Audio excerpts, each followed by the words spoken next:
Bueno, pues buenas tardes. Vamos a presentar esta sesión que corresponde a Monterrey, Nuevo León, a través de la Asociación Mexicana para el Estudio y Tratamiento del Dolor, el cual damos las gracias por invitarnos a participar en estas sesiones académicas.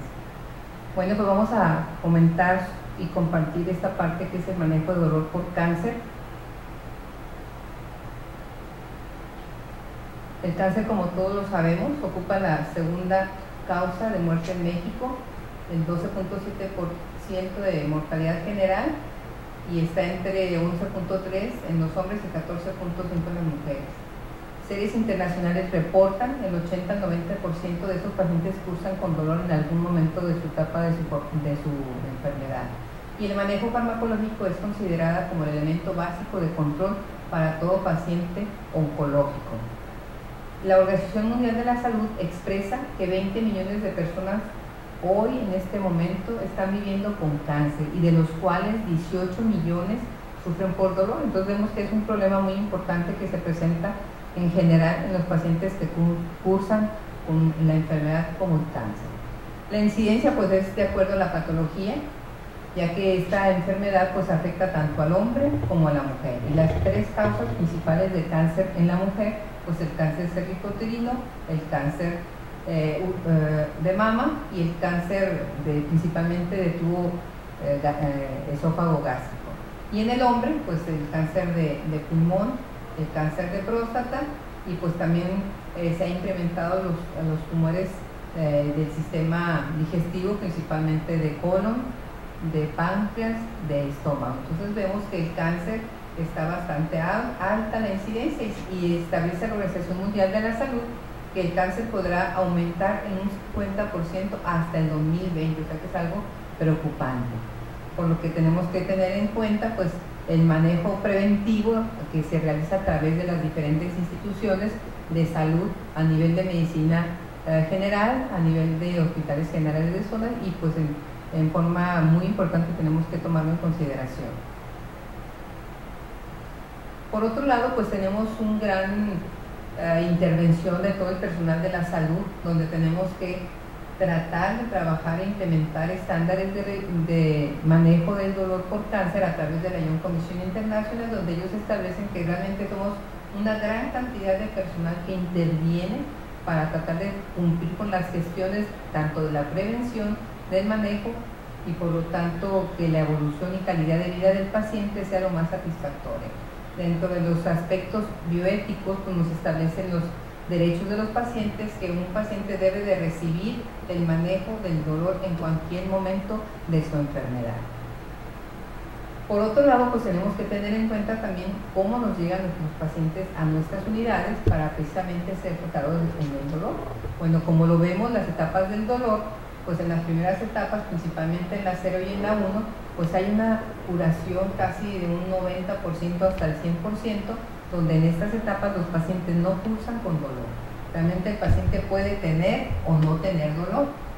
A medida que se detectan las enfermedades del cáncer en etapas 2A, 2B, pues probablemente la enfermedad está todavía con posibilidades de curación hasta en un 50%, y el dolor de la misma manera ser manifiesto o no ser manifiesto en forma de moderada intensidad. Cuando ya vemos que las etapas están en 3 o 4, que vemos que hay un avance en forma local y regional, o cuando ya hay metástasis, estamos hablando que el cuadro de dolor pues prácticamente va a ser en forma muy intensa.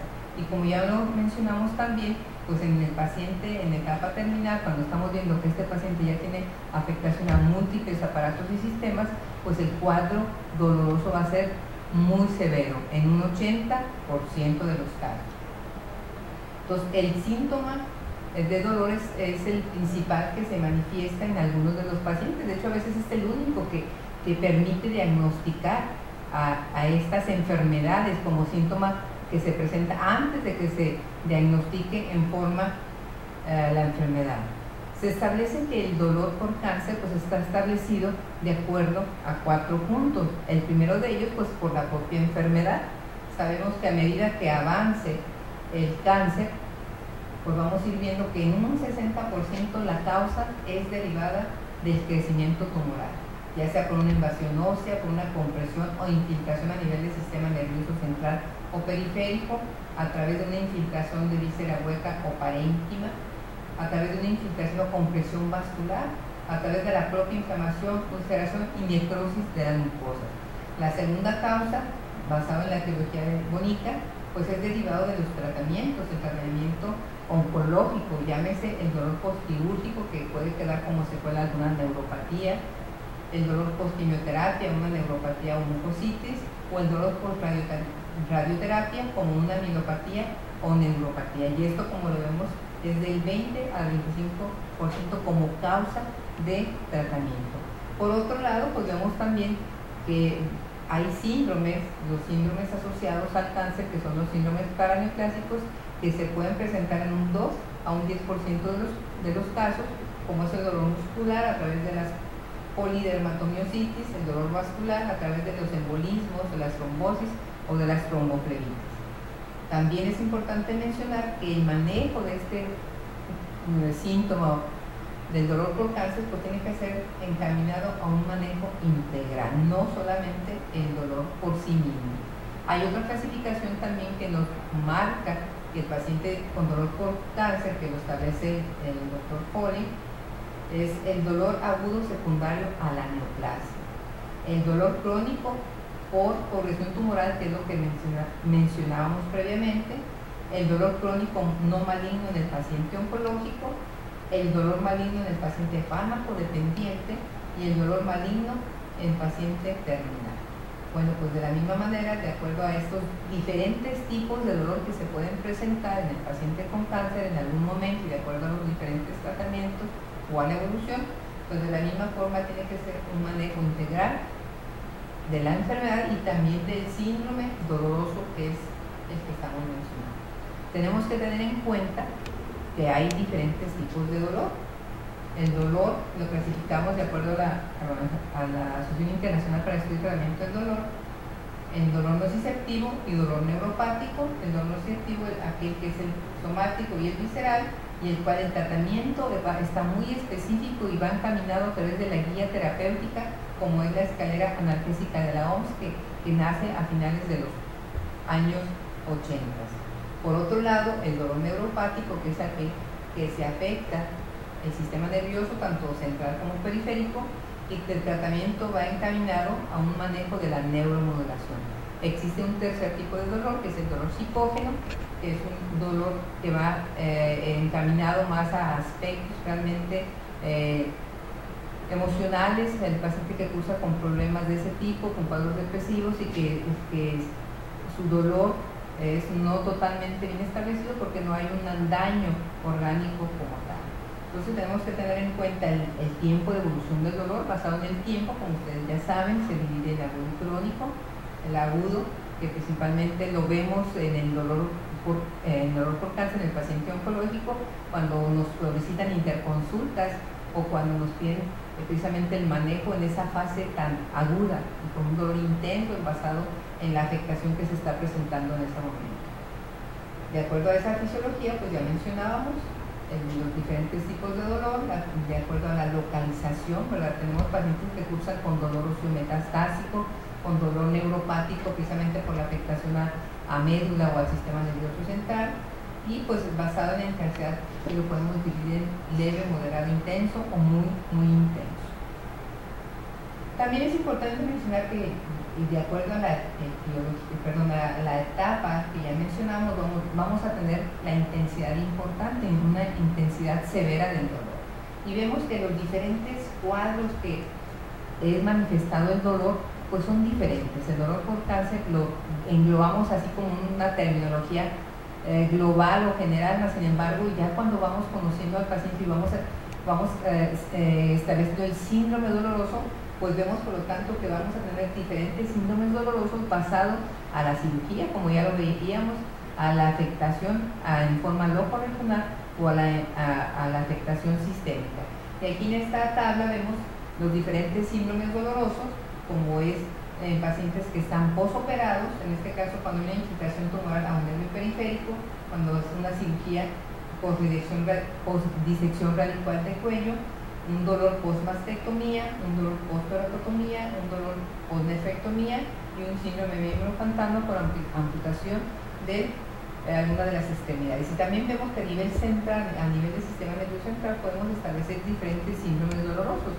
El principal y el más frecuente pues sigue siendo el síndrome de cráneo hipertensivo, establecido por metástasis a ese nivel, o cualquiera de estos síndromes que visualizamos aquí.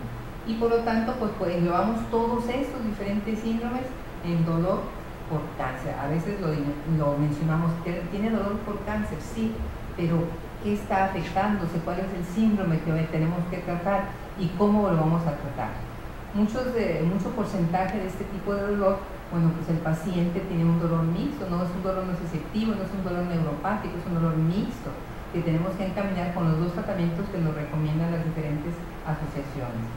Por otro lado, pues tenemos que tener en cuenta que esos síndromes pues tienen una causa que también ya lo mencionamos, no nos vamos a detener en esta parte, simplemente mencionar que el síndrome doloroso óseo metastásico es uno de los más frecuentes, seguido del síndrome de compresión medular, que es una urgencia médica.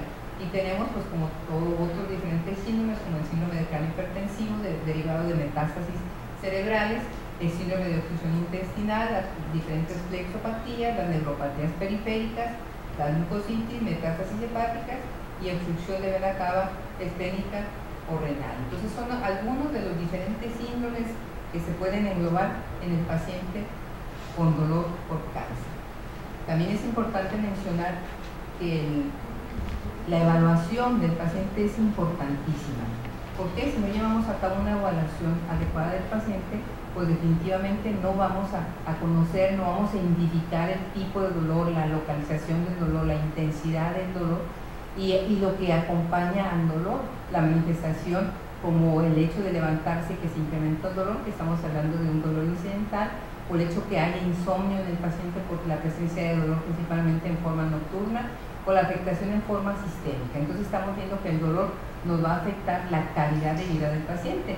Y si llevamos a cabo una buena evaluación, una buena historia clínica, como es el saber todos estos datos, pues vamos a definir qué tipo de dolor, si es un dolor localizado, si es un dolor difuso, si es un dolor intenso, y las propias características de cada uno, y vamos a encontrar el tipo de dolor en forma específica y por lo tanto la causa o el síndrome que ya mencionamos previamente.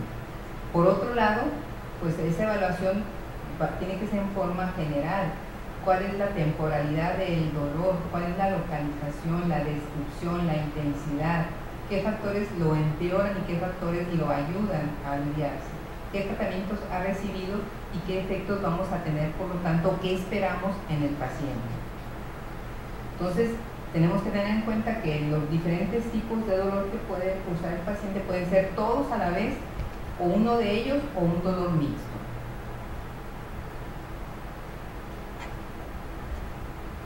Tenemos que tener en cuenta ya como parte principal cómo vamos a manejar el dolor por cáncer. Primero, pues tenemos que ver que hay un gran problema de salud a nivel del manejo del dolor en general, pero en específico en el paciente con dolor por cáncer. ¿Por qué? Porque existe opiofobia, el miedo al uso de los diferentes medicamentos como son los opioides. ¿Por qué? Por desconocimiento es la principal causa. El segundo, por las malas experiencias, por el uso de sobredosificaciones, por el hecho de no tener experiencia en el manejo o no contar en cada uno de nuestros hospitales con las diferentes alternativas de manejo y solamente seguir una línea de manejo. Entonces tenemos que tratar de desaparecer esa parte que limita al manejo de los opioides. El manejo de los opioides es el pilar prácticamente del dolor por cáncer. Entonces tenemos que tener en cuenta el tratamiento, hacia dónde lo vamos a encaminar. Tenemos que creer en el paciente. Vemos pacientes que a veces no manifiestan dolor y están con un super dolor, o todo lo contrario, vemos a pacientes que se quejan de bastante dolor y al momento de revisarlo realmente el dolor es mínimo, o hay una afectación emocional que hace que se incremente este tipo de dolor. Entonces tenemos que creer en el paciente y también manejar los diferentes síntomas que el dolor trae consigo mismo, como es el insomnio, la limitación para la movilización, la limitación para el comer, la limitación prácticamente para llevar una vida lo más normalmente posible.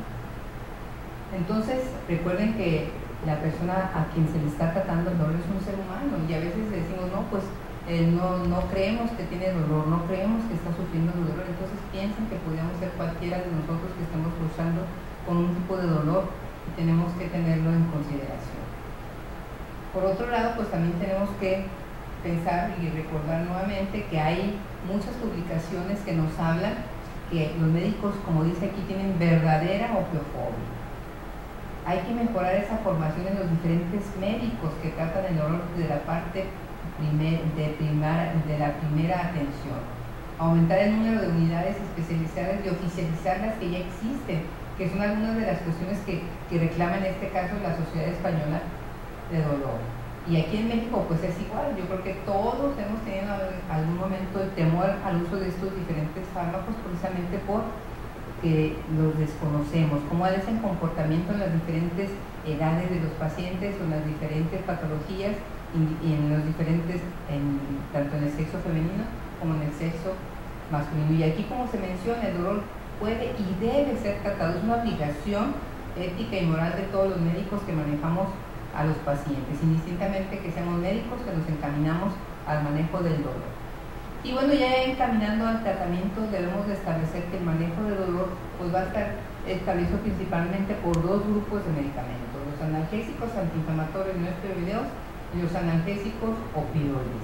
Cada uno de ellos tiene un porcentaje de utilización, y más que utilización, de sobreutilización y de infrautilización. En este caso, los analgésicos antiinflamatorios, pues vemos que se utilizan en un 63%, cuando más o menos debe ser muy igual entre ambos grupos de medicamentos. Vemos que se sobreutilizan los analgésicos antiinflamatorios, se sobreutilizan los analgésicos no antiinflamatorios o convencionales, y pues dentro de ellos pues tenemos una gran variedad de este grupo de medicamentos. El paciente con dolor por cáncer realmente pues sí requiere en algún momento de su atención este medicamento, mas sin embargo es un medicamento de una potencia realmente baja comparado con los otro grupo de medicamentos como son los opioides. Entonces, los medicamentos opioides los podemos dividir en opioides débiles y opioides potentes, de los cuales también tenemos una gran cantidad de medicamentos, mas sin embargo el porcentaje que de ellos utilizan realmente es bajo, es como lo vemos aquí, de un 37%, y realmente los opioides débiles se están utilizando aproximadamente en un 23% y el otro 11% solo los opioides débiles. Y eso habla precisamente que no utilizamos los medicamentos en forma adecuada. Para el manejo del dolor por cáncer, además de estos medicamentos, pues contamos con alternativas importantes como métodos ya establecidos como terapéuticas, como es la analgesia multimodal, la analgesia sistémica intravenosa, subcutánea o vía oral, la analgesia controlada por el paciente, la analgesia local, regional o espinal. Esas son 4 alternativas que realmente tienen niveles de evidencia 1A, como lo vemos aquí, y que realmente tienen una eficacia comprobada, y que son los que las diferentes instituciones como la ASA, como la IAS, como otras instituciones reconocidas nos dicen que podemos utilizarlas con mucha confianza y sobre todo con mucha eficacia, que realmente lo que busca uno es la eficacia de las diferentes terapéuticas que podemos tener como alternativas para el manejo del dolor por cáncer. Bueno, aquí vemos una de las 10 terapéuticas que se establecieron prácticamente a finales de los 70s, 80s. Realmente esta guía terapéutica que establece la Organización Mundial de la Salud, con el principal objetivo de controlar el dolor que va encaminado al paciente con cáncer. Esta escalera pues nos habla de las diferentes intensidades del dolor, el dolor leve, y qué es lo que tenemos que darle tratamiento, como se menciona, analgésicos no opioides y sus coadyuvantes. El dolor moderado, que ya cambiamos al uso de opioides menores y podemos continuar administrando analgésicos no opioides y coadyuvantes. El dolor grave o severo, donde nos establecen que ya debemos de cambiar de opioides menores a opioides potentes y podemos continuar con los no opioides y con los coadyuvantes, y el dolor severo, donde ya estamos hablando de técnicas especializadas como la analgesia controlada por el paciente, la analgesia subcutánea, la analgesia intravenosa y lo que es el intervencionismo. Son los diferentes escalones que establece la Organización Mundial de la Salud para el manejo del dolor por cáncer en forma no ciseptiva. Nosotros en nuestra unidad, realmente cuando nos piden alguna interconsulta o cuando lo valoramos, pues estamos hablando que los pacientes cursan con un dolor severo o mucho, muy severo, donde ya fueron tratados por diferentes médicos especialistas, oncólogos o cirujanos, a veces sus otros médicos internistas o algunos otros médicos que colaboraron en su tratamiento, mas sin embargo el paciente continúa con dolor por cáncer. Entonces es importante que contemos con esta guía porque nos ayuda mucho precisamente a tratar de forma más adecuada. Esta escalera analítica, pues es un método efectivo en un 90% de los pacientes con cáncer, de acuerdo a estos autores, y es más del 75% de eficaz en pacientes terminales con cáncer. Entonces estamos viendo que el dolor por cáncer en su gran mayoría de los casos es un dolor de componente mixto y que esta es una guía para el tratamiento del mismo. Entonces vemos que dentro de los medicamentos que utilizamos son los analgésicos antiinflamatorios no esteroideos, los cuales en el dolor por cáncer pues están indicados también, mas sin embargo se comportan como coadyuvantes con el mecanismo de acción principalmente de la inhibición de la ciclooxigenasa 1, ciclooxigenasa 2 o la expresada como ciclooxigenasa 3. Entonces cada uno de estos medicamentos que nosotros utilicemos va a tener una acción terapéutica, principalmente la acción analgésica, más sin embargo tiene 6 acciones más, que es la antipiresia, el efecto antiinflamatorio, el efecto uricosúrico, el efecto de relajación de la fibra muscular, y pues tenemos una gran cantidad, una familia muy grande de estos medicamentos, donde cada uno de ellos pues deriva de algún grupo. Los principales, o por lo menos lo que más utilizamos, son los derivados del ácido heteroanacéticos, como es el diclofenaco y el ketorolaco. Y hay otros más, ¿verdad?, que seguimos utilizando, como son los derivados de ácidos enólicos, como son los oxitanes, los derivados del indol, los ácidos indolacéticos, como es la indomethacina, el sulindaco, el etodolaco, los derivados de paraminofenoles, como es el acetaminofén. Entonces tenemos una gran familia de medicamentos como alternativa precisamente para coadyuvar al paciente con dolor por cáncer. Tenemos diferentes dosis, tanto para adultos como para pediátricos. Dentro de ellos, pues primero tenemos que individualizar el efecto o tenemos que elegir el medicamento que consideremos más recomendable. ¿Qué efecto buscamos? En este caso, en los pacientes por cáncer, principalmente efecto analgésico, efecto antiinflamatorio. El tiempo de su utilización es muy específica, de 5, máximo 10 días, 7-10 días, porque pues tienen efectos secundarios que tenemos que evitar. También las dosis, tenemos que iniciar con dosis las más bajas posibles, ¿verdad?, para poder ir incrementando y llegar a dosis máxima, ya que estos tienen dosis techo. A pesar de que incrementemos la dosificación, los efectos van a ser muy similares. Hay que buscar siempre que esa dosificación sea dentro del rango de eficacia, ¿verdad?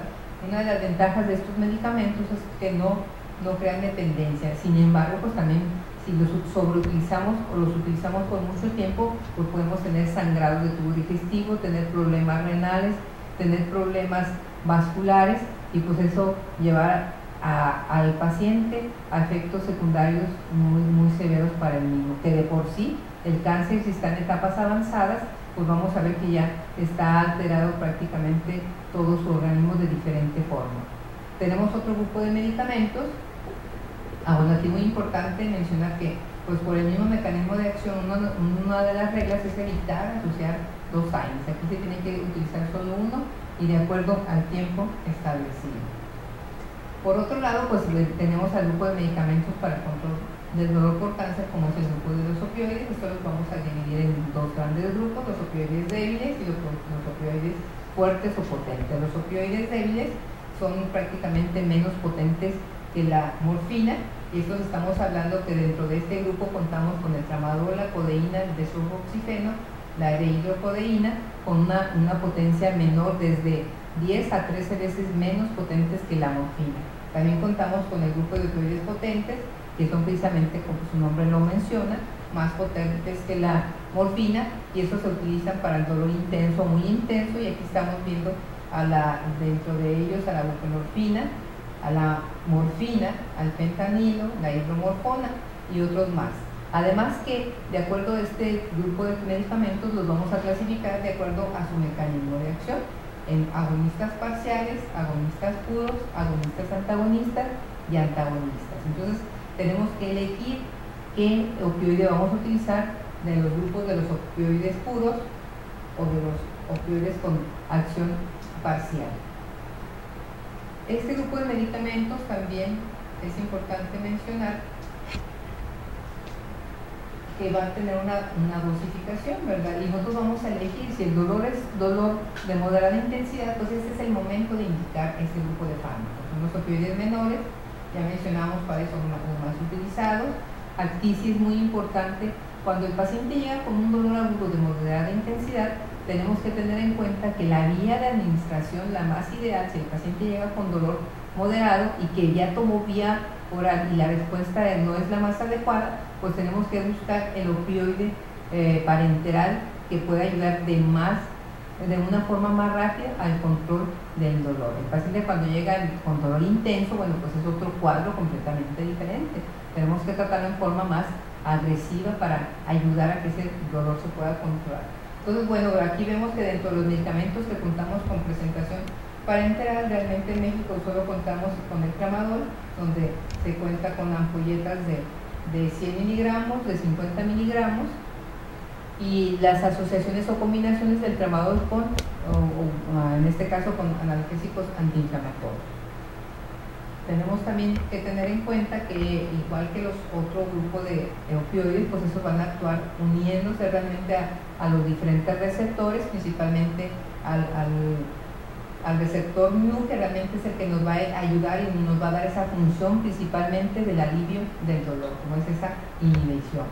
Claro que también, a medida de que actúen, pues los receptores no solamente están localizados a nivel de la corteza, sino que en gran parte del cerebro, como lo mencionamos aquí, a nivel supraespinal, espinal, a nivel del tronco cerebral, a través del sistema nervioso autónomo, al sistema mioentérico, a nivel de tálamo, hipotálamo, hipófisis, y prácticamente a nivel corteza y sistema límbico. Entonces están localizados todos estos receptores a ese nivel, y claro que pueden tener efectos a esos niveles, mas sin embargo, basado en la dosificación, en el tiempo de inicio de acción y en el tiempo de su utilización, pues van a darnos los efectos principalmente benéficos, como es el alivio del dolor, que es el que nos interesa. Otro efecto benéfico que también nos interesa es que haya el alivio de la ansiedad, que les ayude también a estar tranquilos y que tenga un efecto tranquilizante, un efecto de sedación de cierta manera en forma terapéutica.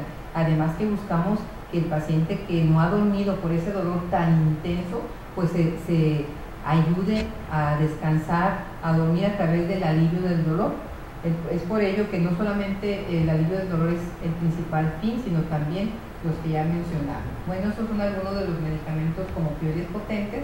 Ya mencionábamos, dentro de los agonistas mu, pues prácticamente tenemos en forma parcial la buprenorfina, los agonistas puros, la morfina, fentanilo, meperidina, codeína, los agonistas antagonistas, butorfamón, naltrexona, los antagonistas completos, la naloxona, la naltrexona, la metilnaltrexona, y pues tenemos que tener en cuenta qué es lo que buscamos, que principalmente va a ser, pues esos medicamentos que tienen un efecto agonista a nivel mu o a nivel kappa.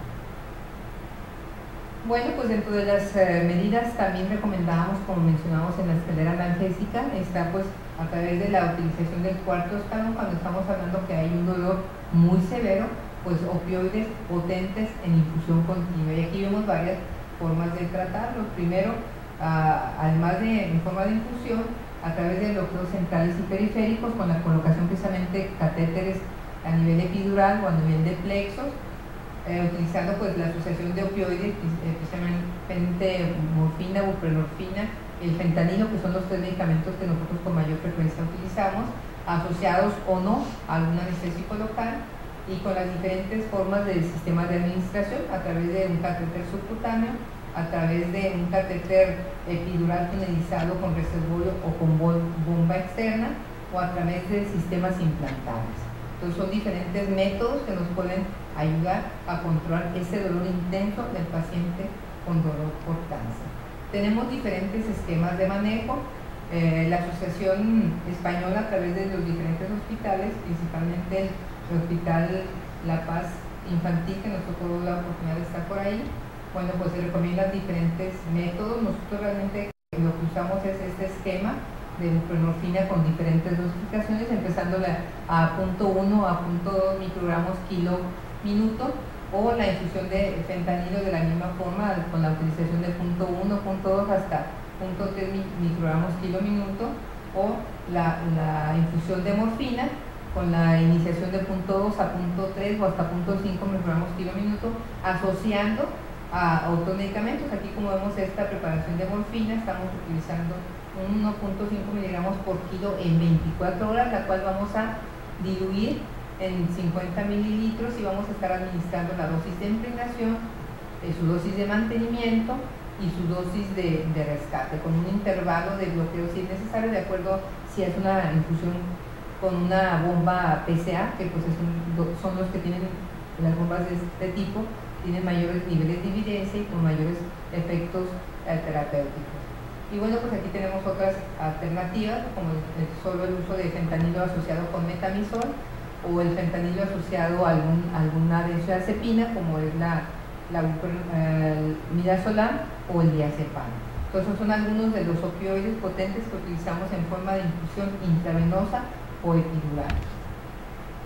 Tenemos otra, que es la que utilizamos con más frecuencia en nuestro hospital, que es en la fase aguda, cuando el dolor es muy intenso, pues utilizamos la preparación para 72 horas, principalmente donde asociamos algún opioide potente. Mencionamos la buprenorfina, fentanilo, morfina, la asociamos a alguna benzodiazepina, principalmente el midazolam, y en algunos casos también con neurolépticos, ya que son pacientes que vienen cursando con quimioterapias o con tratamientos de radioterapia o con cirugías, y llegan a nuestras unidades de dolor con muchas náuseas y vómitos, y esto nos permite primero ayudar al paciente en sí mismo para ese efecto adverso que presentan por los diferentes tratamientos, pero a la vez para ayudar a minimizar ese pequeño evento nauseógeno o emetógeno que puede presentar los opioides, que aunque es bajo, del 8 al 12% se puede presentar.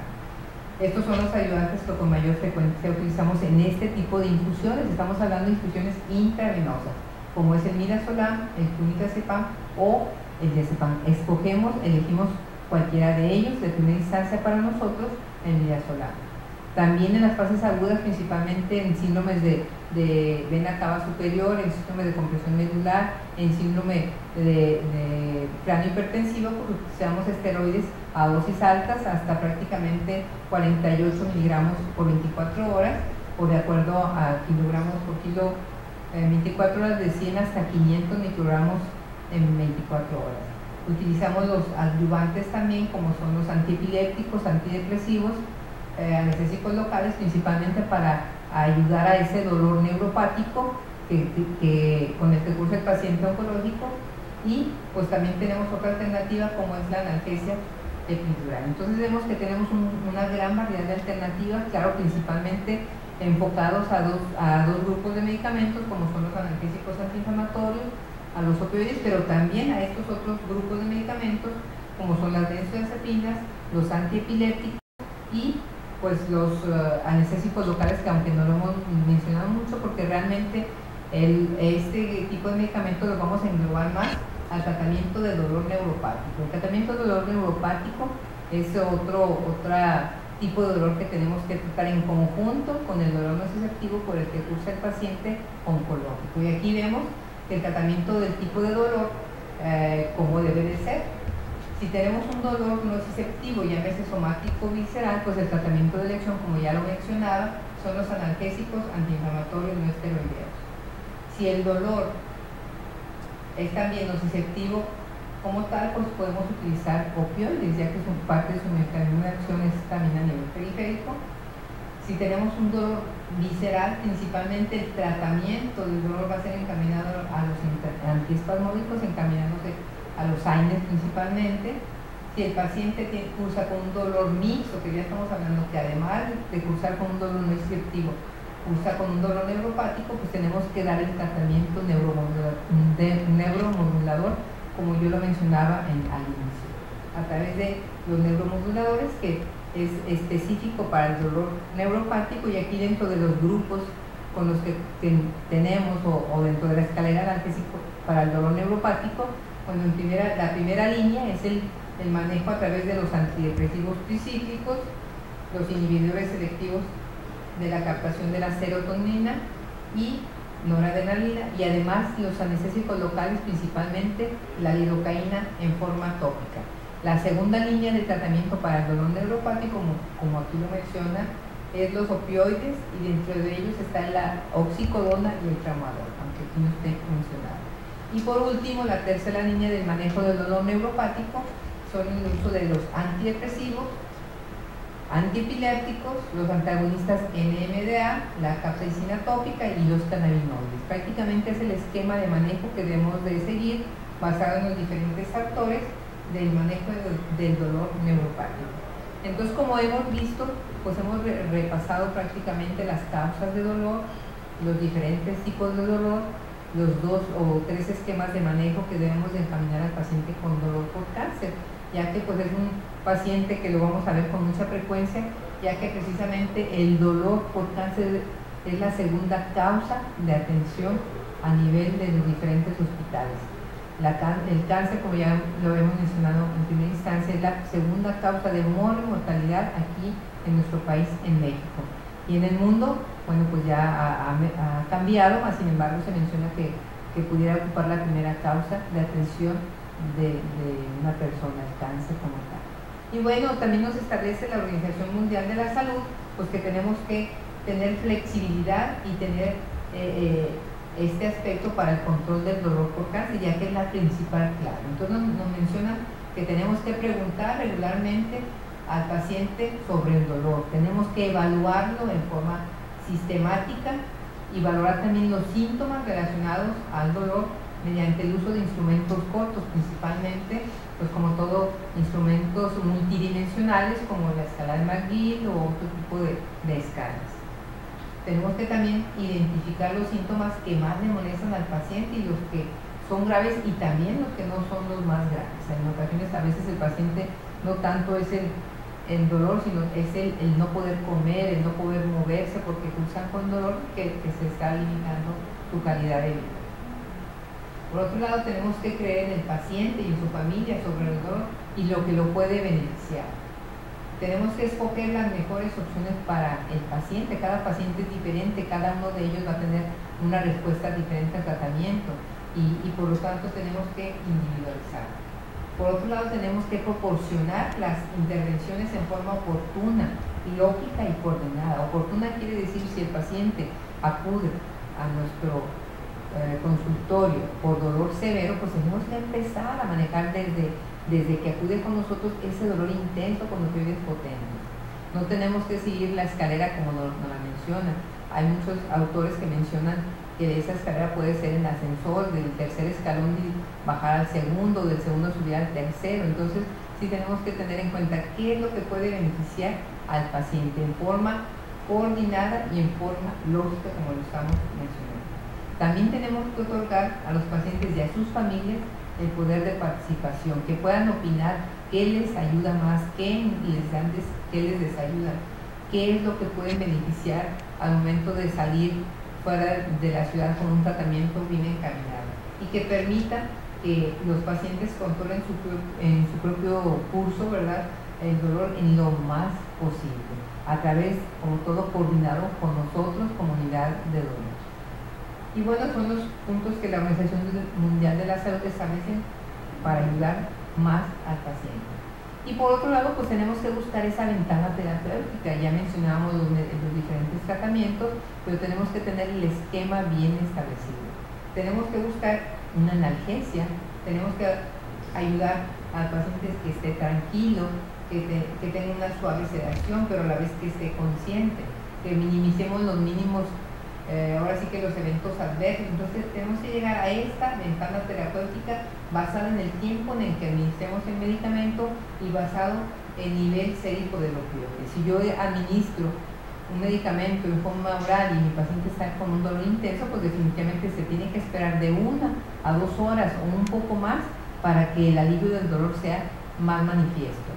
Sin embargo, tenemos que tener en cuenta precisamente eso. Si el dolor es severo, la vía de administración más indicada es la vía intravenosa. Entonces tenemos que iniciar, como lo vemos en esta gráfica, pues iniciar con una carga de medicamento intravenosa, continuar esa titulación para encontrar la analgesia efectiva de ese paciente. Cada uno de nosotros va a tener una respuesta diferente al alivio del dolor con los diferentes tratamientos, y tenemos que mantenernos aquí, mantener ese medicamento, como su nombre lo menciona, mantener, continuar con las dosis lo más establemente posibles para que el dolor de ser de 10 llegue a 0, buscando no llegar a una sobredosificación y llegar a esos efectos secundarios como son el prurito, el hilo paralítico, la retención aguda de orina o el efecto adverso más severo al que todo el mundo le teme, como es la depresión respiratoria.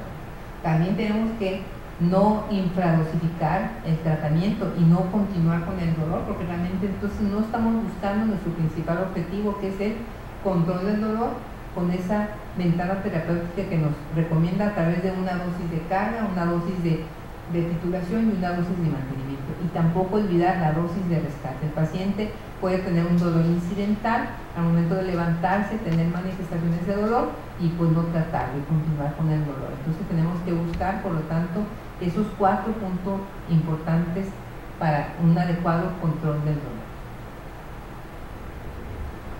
Y por último, bueno, pues encaminar a un tratamiento de prevención de efectos esperados. Efectos esperados que pueden ser frecuentes y que se pueden esperar en las primeras 24 o 72 horas, como cuáles, pues las náuseas, el prurito, la sedación son los efectos adversos más frecuentes de los opioides. Estamos hablando de desde un 3 al 4% hasta un 12%. Estos eventos adversos se pueden controlar perfectamente con la prevención a través de diferentes fármacos, como es la metoclopramida, como es para el estreñimiento una buena hidratación intravenosa, un uso de algún laxante de cualquier tipo. Si tiene mareo o sedación, bueno, como todo, utilizar disminuyendo la dosis del medicamento, o en algún momento, pues si haya que suspender también la infusión que se está manejando.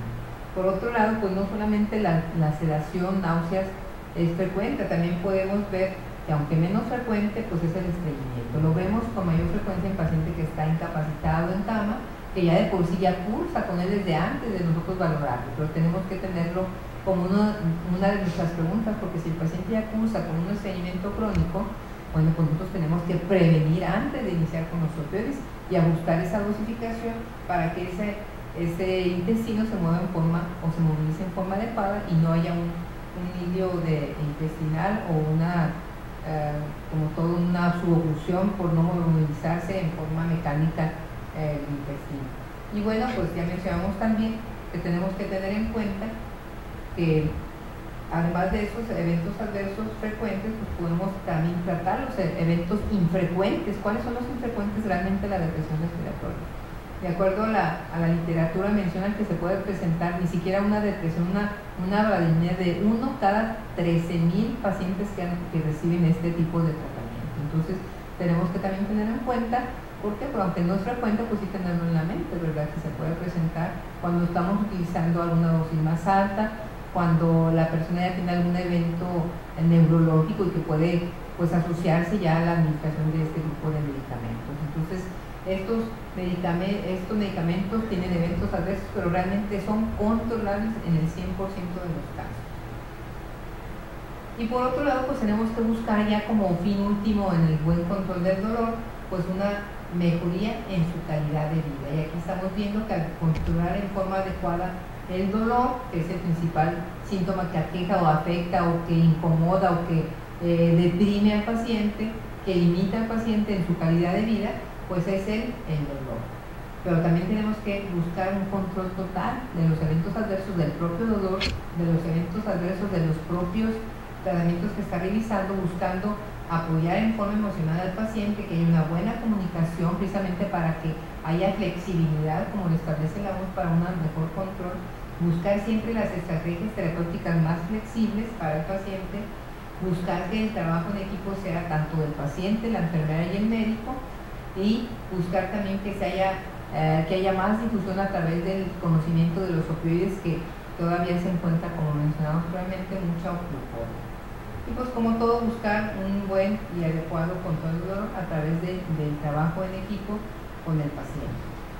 Por otro lado, tenemos que disminuir esa prevalencia e incidencia que todavía en el mundo está muy alta, del 45 al 70%, no solamente del dolor por cáncer, sino todo tipo de dolor.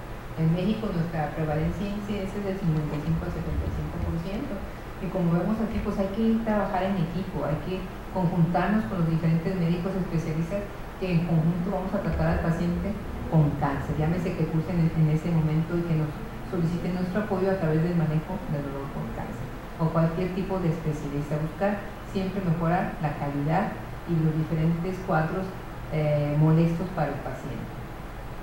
Y por último, ya para concluir, pues bueno, podemos decir que el manejo del dolor por cáncer es una necesidad, aprenderlo a tratar, porque es muy frecuente en todo nuestro país.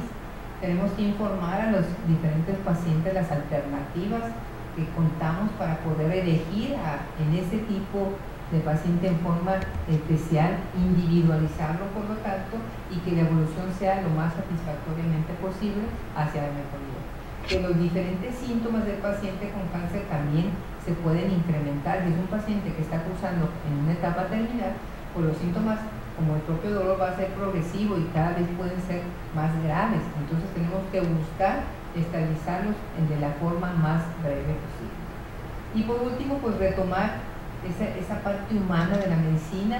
El paciente con cáncer es un paciente que viene recorriendo diferentes tratamientos, diferentes atenciones pues, de diferentes médicos especialistas, diferentes atenciones también con diferente personal de enfermería. Entonces tenemos que buscar controlarlo de la mejor forma posible, porque es una persona, es un ser humano. Yo creo que a nadie nos gustaría cursar con este diferente síntoma y no ser tratado de la mejor forma, y más si fuera nuestra familia. Y pues creer, como mencionábamos, en el paciente. El no creer en el paciente, estamos pues, dudando que está cursando con un síntoma como es el dolor, que en ocasiones es tan severo como lo vemos en el paciente terminal, que cursa con diferentes, no solamente un tipo de dolor, que el paciente está, además del dolor por la afectación del hueso o la afectación a otro nivel, pues un paciente que no puede comer, que no puede dormir, que no se puede movilizar. Estamos hablando de un paciente que puede de ser un paciente oncológico a un paciente oncológico terminal. Bueno, pues realmente les agradezco su atención. Es compartir un poco la experiencia que tenemos en la unidad de dolor y cuidados paliativos del Hospital de Especialidades número 25 de Monterrey, donde yo me encuentro actualmente. Bueno, pues muchísimas gracias por tu atención y hasta pronto.